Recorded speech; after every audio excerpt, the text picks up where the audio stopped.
Općina Žminj u svoje buduće projekte uvrstit će novu nadogradnju dječjeg vrtića. Zanimljivo je da se radi o vrtiću koji je već nadograđen, ali rast nataliteta zahtijeva novu nadogradnju. Pozdrav, ja sam Iva Pavletić-Crnić, a ovo je televizija Žminj. Nalazimo se ispred dječjeg vrtića u Žminju, gdje ćemo od načelnika općine Željka Plavčića saznati sve o planiranoj nadogradnji. Gospodine načelniče, vrtići za vas već ste jednom nadogradili, ali zbog povećane potrebe to ćete morati učiniti opet.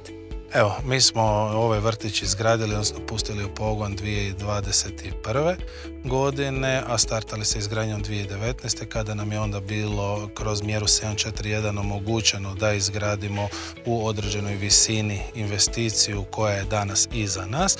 Međutim, kako u međuvremenu se Žminj razvio, dosta ljudi se vratilo doma, doselilo i ostalo radi povećanog broja interesa i same djeca i roditelja. Bili smo primorani u ovu prekrasnu zgradu iznad nas dograditi se još dvije skupine. Ako malo obratite pozornost, vidjet ćete da je ona sastavljena u 3 istovjetne cjeline. Evo, i u našoj pozadini, desno iza mene, niknuće uskoro još dodatno 2 skupine, što će sve skupa činiti 8 skupina u ovom matičnom vrtiću. Ono što je želja svakako te do kraja mandata je svakako ono što sad u fazi smo ishođenja građevinske dozvole i čekamo otvaranje novog natječaja Nacionalnog plana oporavka i otpornosti od Ministarstva znanosti i obrazovanja. To je svakako u ovoj drugoj tranši. Prvu smo osigurali sredstva za dogradnju 2 skupine, a u ovoj drugoj tranši bimo onda osigurali za rekonstrukciju, izgradnju i dogradnju jednog područnog odjeljenja u naselju Cere, gdje bi opet niknule sa popratnim, odnosno osnovnim sadržajem za samu ustanovu još dodatno 2 skupine, jedna vrtićka, jedna jaslička. Tako da mandat bimo do 25. zaokružili sa 10 skupina, uzimajući u obzir da smo preuzeli mandat samo sa 4, uspjeli riješiti novi vrtić, izgradili, dogradili, još 2 skupine. Evo, ja se volim našaliti pa mogu reći da je u mandatu ja se doista nadam da ćemo izgraditi 3 vrtića, a ne 1.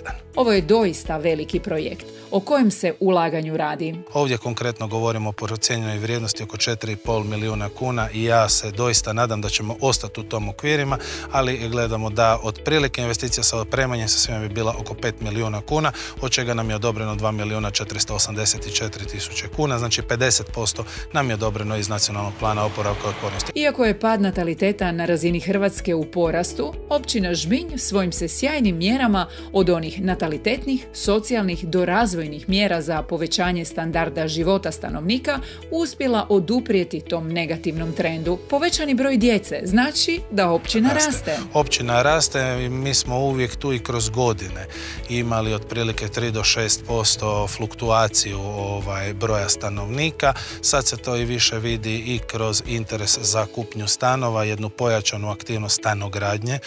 Bitno je za pojem stanogradnje jer znamo da ako stanove kupuju mlađe obitelji koje tek počinju svoj obiteljski život, ali moramo biti svjesni da se jednostavno životne navike i stil života s vremenom mijenja. Prihvaćamo onaj, ajmo reći, zapadnjački način života, radno vrijeme od 8 do 4, odnosno 9 do 5.